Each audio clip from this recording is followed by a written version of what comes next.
on, let's go outside, let's take a walk in the sun. There are things to learn and things to see, a big wide world for you, your dog, and me. Dog Talk. Hi everybody and welcome to Dog Talk. I'm Pat Becker and my co-host today is Mac Troy. If this man looks familiar to you from time to time, you may have seen him on Channel 52. He was our supervisor at 52 and a wonderful person to go to when we had a problem. You could always help us with that. Welcome, sir. Thank you very much. Now you know, since you left, you kind of retired. And which is something I strive for every day. Whether it'll happen, I'm not sure. As long as there are dog issues, and that seems to be something that will go on forever. Probably so. But yeah. You are an author too. You're writing a book. I am. And tell me about your book.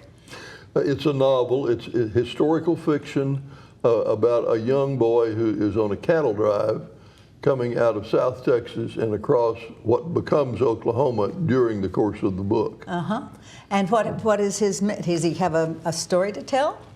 Well, his main story is that he accidentally got into an enchanted Indian pot, and it took him back in time. He and his little dog, and his dog is a little unusual in that he talks.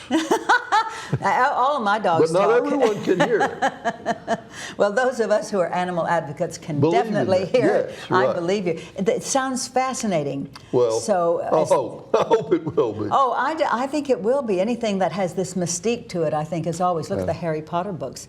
You know, all of this kind of. Would that it would work so well. Yes. Well, I understand she was turned down about 10 times. She was. Before she got it done. I expect there are some publishers who are quite embarrassed. I certainly hope so. I certainly hope so. Too. Well, it is so wonderful to have you and to see you again. Well, you it's look a pleasure marvelous. to be here, Pat. I am thrilled. I really am. And you know, there's one thing that I did want to mention that is important, in that Brenda Aloff, who is a fantastic trainer and behaviorist, is coming to Oklahoma City to give a seminar on November, the 12th and 13th.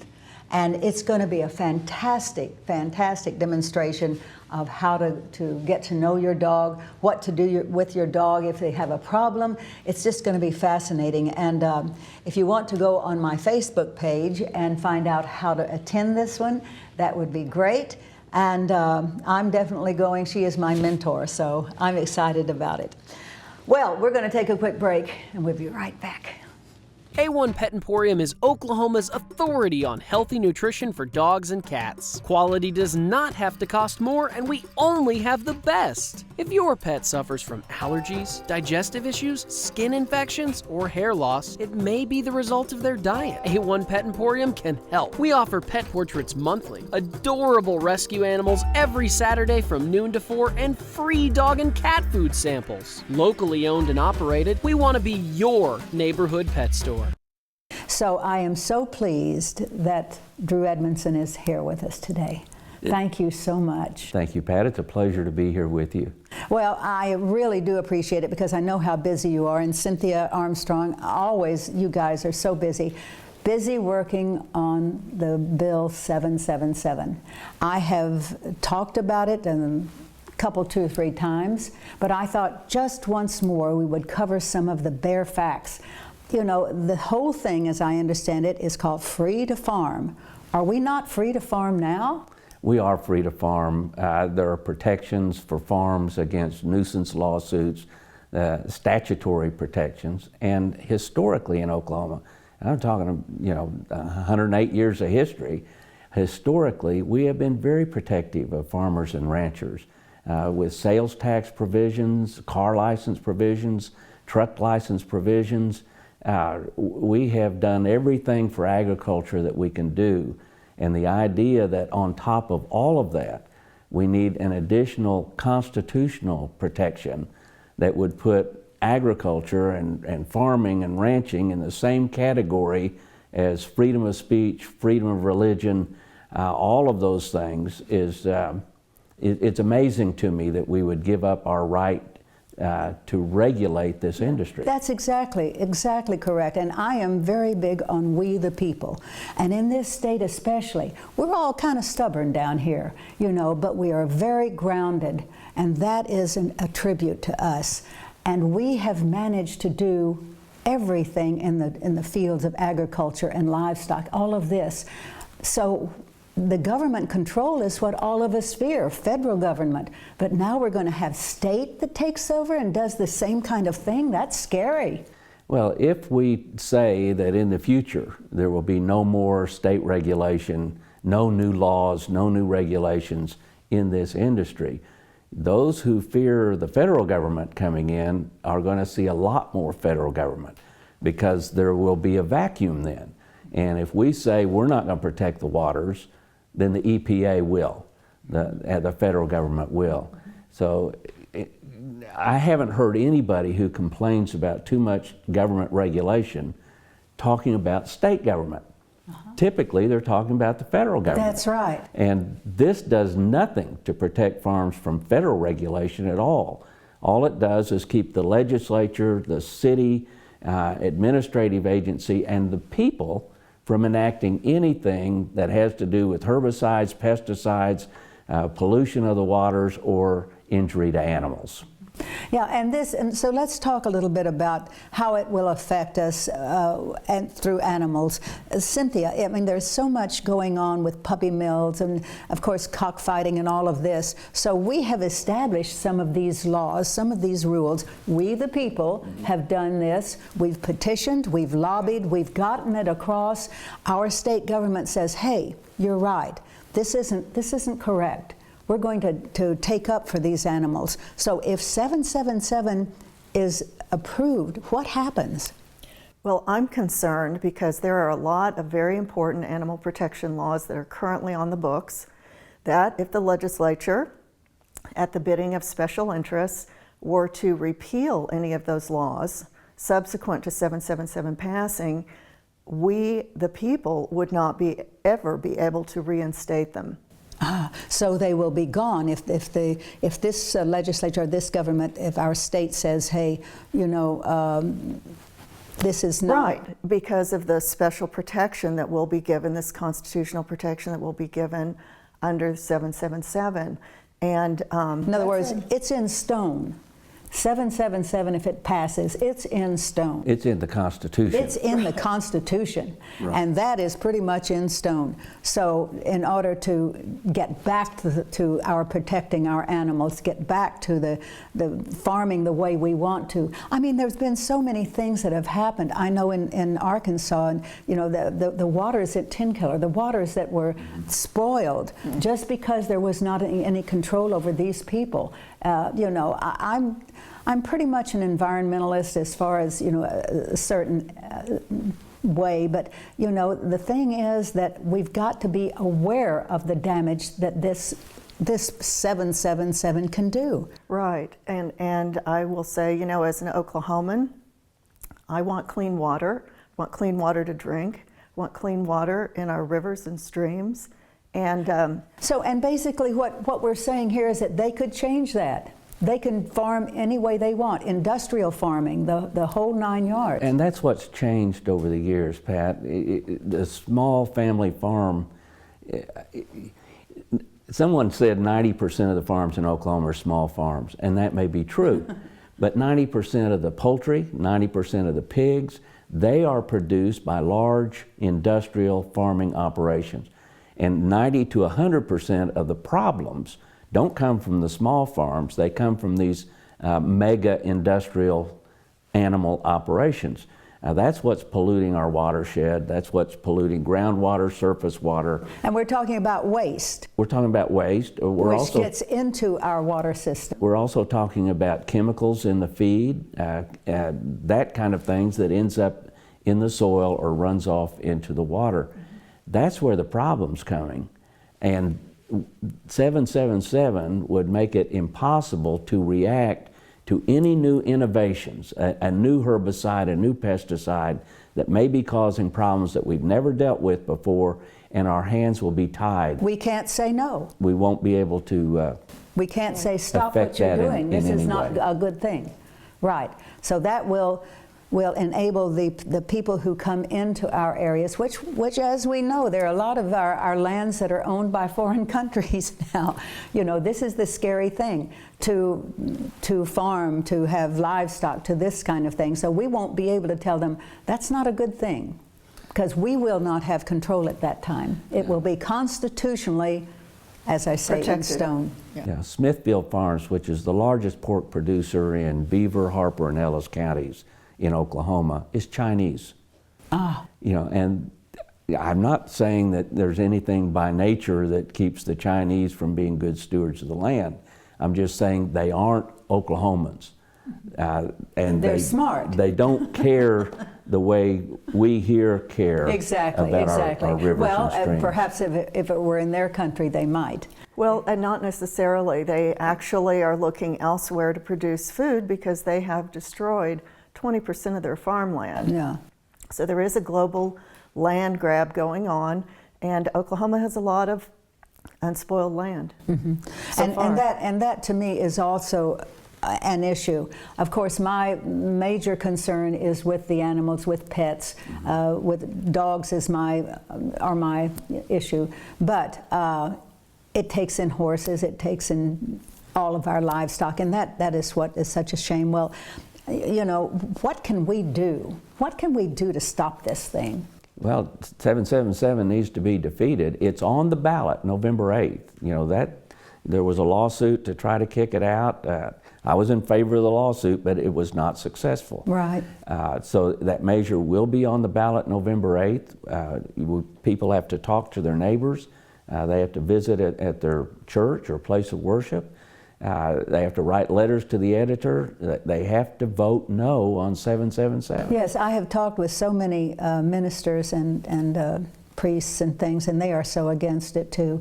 I just hope that, as I say, it gets down to our inalienable rights, that we can control this. We the people, we are the important factors, and for things changing, I'm for change if it's a good change. But this is not a good change. This would not be good. So I appreciate so much your coming out, you're taking your time and letting us know. Your article in the Pet magazine was so definitive, so beautifully written, and I really appreciate that. Cynthia, everything that you do, you know, I know that you get a lot of flack. People go, oh my gosh, that HSUS is here again. But everything that you do is for the good, and I totally believe it. We all believe it. Maybe not so much the politicians, right, or the guys who are trying to fight, you know, fight us on things, but we do appreciate you and HSUS. And we're going to take a break. We'll be right back.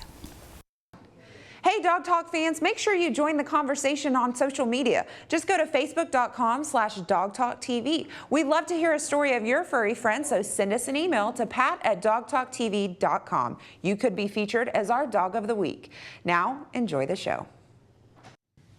Welcome back, folks. And 777 is definitely an issue for all of us. We have one last chance to get it in. We're going to vote pretty soon, so please, please vote no. Am I right, Mac? You're absolutely right, Pat. I would encourage everyone to vote against this thing. It's poison for any number of reasons for Oklahoma. For lots of reasons. So what do you think, Carrie? You're into the dog thing. Yeah, we are not in agreement with 777. Well, as I say, that is the majority of us. Very definitive. Well, we welcome you, for goodness sakes. Thank you. I will tell you that we ran a Weimaraner video last week or the week before, and we had an overwhelming response. People want to see it again. Yeah. So I said, hey, let's do it. I'm not against that. So we did. So you have an event coming up. And, we do. And the ghost run, and yes, that was just excellent. Yep. So let's show this video again. I'd like to see it too.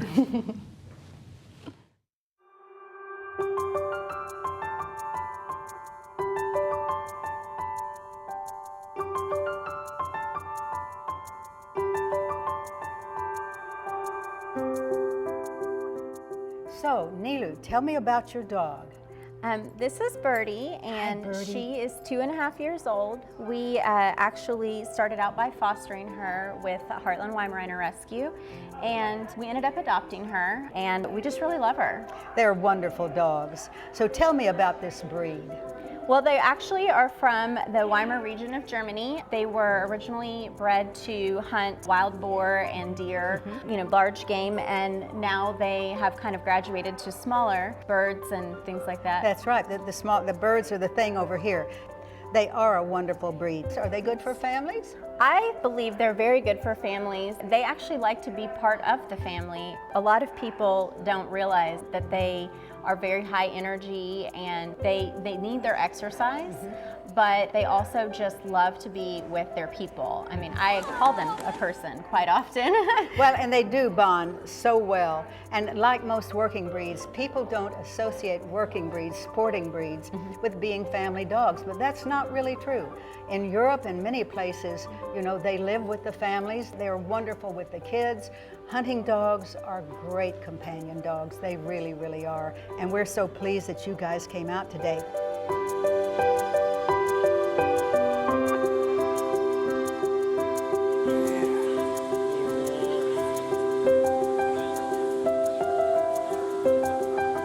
So your dog is so beautiful. Does she do any basic obedience? We have been working really hard on basic obedience, and she's very food oriented, so I try and do some with food and some without. They're all bribable. Yes. All right, well, I'll get back and let you show me. Okay, come here, Birdie. Here. Shh, shh. Sit.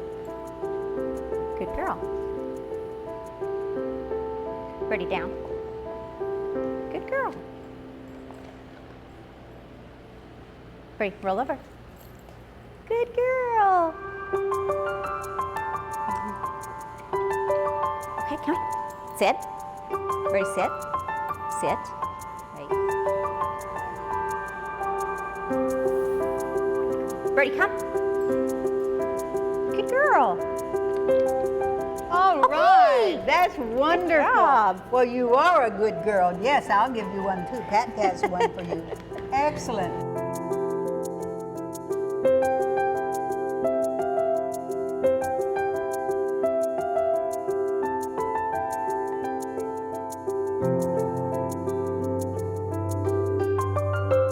So, Kendall, yours is an absolute retriever. She is. She loves it, and she'll bring it back to us. Which is No matter where you are. No matter where. Have you ever run and hidden behind something?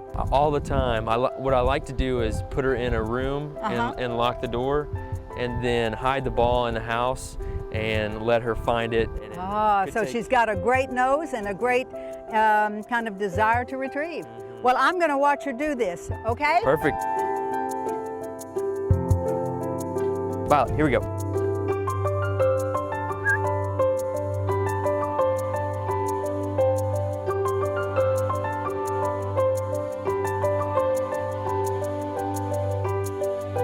Violet.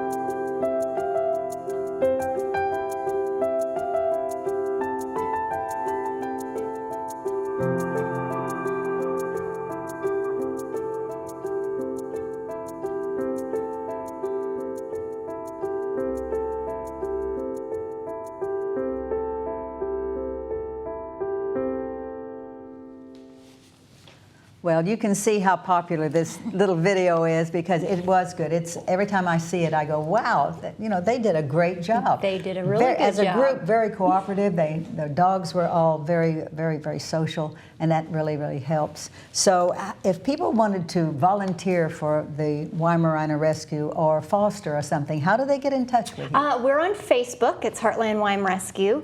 We also have a website, heartlandweimerescue.org. So you can go out there, fill out an application if you're looking to adopt from us. We've got volunteer forms, foster forms, all that good stuff. We can that's definitely excellent. hook you up. So how are you funded, basically? We're all volunteers, so we are funded by donations for the most part, and then the adoption donations that'll come in when we do adoptions. And then we also have our largest fundraiser each year, which is the Ghost Runners 5K. Right. We do that at the end of October 30th of this year, and that's our... Going to be exciting. It is. It always is. Always, always. We're going to take a quick break, guys, and when we come back, Nicole Holloway is here. She's our lawyer. A1 Pet Emporium is Oklahoma's authority on healthy nutrition for dogs and cats. Quality does not have to cost more, and we only have the best. If your pet suffers from allergies, digestive issues, skin infections, or hair loss, it may be the result of their diet. A1 Pet Emporium can help. We offer pet portraits monthly, adorable rescue animals every Saturday from noon to 4, and free dog and cat food samples. Locally owned and operated, we want to be your neighborhood pet store. Nicole, it's so good to see you. It's nice to see you too, Pat. And I have introduced you to Mac Troy. He's a very dear friend of ours, retired and used to kind of supervise us at Channel 52. So it is lovely to meet you. It's great to have him. Now, we're going to talk about dog laws again. This has been so good. I have had so many comments about your appearances and how nice it is to find out what is available, what you can do, what you can't do. We've discussed so many issues of it, and today we're going to discuss a very dramatic issue. And what is it about? Well, it's about dog attacks and dog bites in general, and the kind of liability on, there's liability on a lot of different areas, to be honest with you, because if you think about it, you can have, obviously, if a dog bites you, you may have some type of claim and serious injury, unfortunately. Or if your dog attacks somebody else, there's different areas of what are you liable for? What can you do? What can they do to you? Well, give us some examples of that, so that kind of talk down to us a little bit. Well, let's start with what liability you might have for your dogs. I mean, if my dog bites someone. Right. It would depend upon the situation a little bit. Generally speaking, if you are in control of your dog, we've talked about that a little bit before, how you should always have your dog properly leashed when you're out off of your property. Hopefully. If you are on your property and someone comes on your property, uninvited, trespassing kind of situation, and your dog bites them, there's a lot of questions as to whether or not you would be liable for anything, because they're somewhere that they shouldn't be, and the dog is somewhere he has every right to be. So that could be one of the instances where what we call strict liability wouldn't apply. Generally speaking, in Oklahoma, we say that a dog bite is strict liability, which is if a dog bites you, whoever is responsible for that dog owes you compensation for the bite. And the thing that may I interject a thought, the thing that it occurs to me is that if your dog does bite someone, no matter what the instance, if that person who is bitten aggresses, and their dog fights back, nobody is there to see that. In other words, if somebody comes on your property and starts flailing and something at your dog, nobody's there, he bites, that man or woman can leave and say, your dog bit me. How does that work?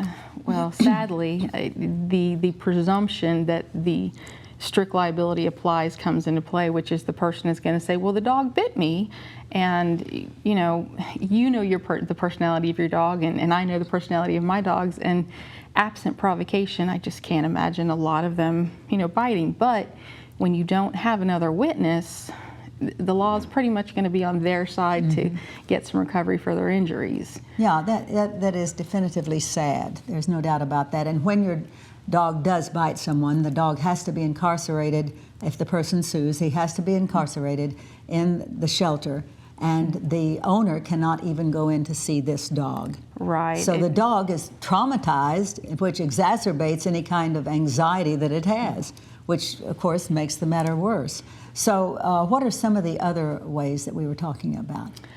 Well, obviously, if you are attacked by someone's dog, you may have some recourse to recover from them the exact same way. I hate to say it, but dog owners who are well educated and responsible for their animals are less likely to be bitten because they don't put themselves in situations where they understand that regardless of how domesticated an animal is, they're still an animal. Yeah. And if you're not familiar with that dog, we're not going to approach them necessarily as aggressively as somebody who's just randomly on the street. Yes. But if you do happen to get bitten, first of all, you need to make sure you seek medical attention, because we all know that dog bites can be very serious, even if they look small and benign. But make notes about the circumstance. Get information from the owner of the dog. They could be liable depending on where you were, obviously. If you're on their property uninvited, that goes back to the first situation we were talking about. But, if a dog runs up to you and bites you, you have some recourse, right? So. Yeah, and it's interesting because recently, a lot of times, and let's talk a little bit about dog bites, because this is my kind of thing we're getting into. Children, sometimes I always say a child really should not have a dog until it's old enough to take care of that pet, because it is so sad if a dog is sleeping, say, on the floor and a child falls on that dog. Mm-hmm. The dog's immediate response is going to be to nap. Right. This just happens. It's just a natural inclination. So that dog then sometimes winds up in shelters because it's not a vicious dog. It's not an aggressive dog. But the situation was, right. He could, it wouldn't be anything that would be different for any person. If a person wants to know more about the dog laws, how do they get in touch with you? You can feel free to call my office at 405-478-3737, or if you'd like to email me, I can be reached at Nicole, Nicole, at mndlawfirm.com, and I'll be happy to answer any questions. It's nice to have a lawyer around who knows all this stuff. It's been great having both of you. Mac, thank you so much. It's been a pleasure. We are thrilled to death to see you.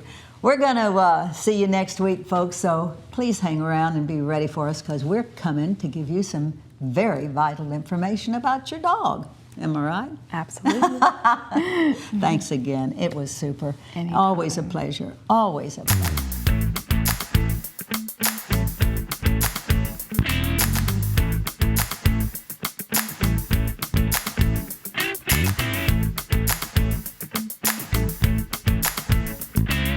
Dogs. We're talking about dogs. Talking about big dogs, talking about little dogs, oh yeah. Chasing the ball, chasing the cat, digging holes, thing like that. Dogs, talking about dogs. Laughing dogs, sad dogs, happy dogs, mad dogs. Dogs, just talking about dogs.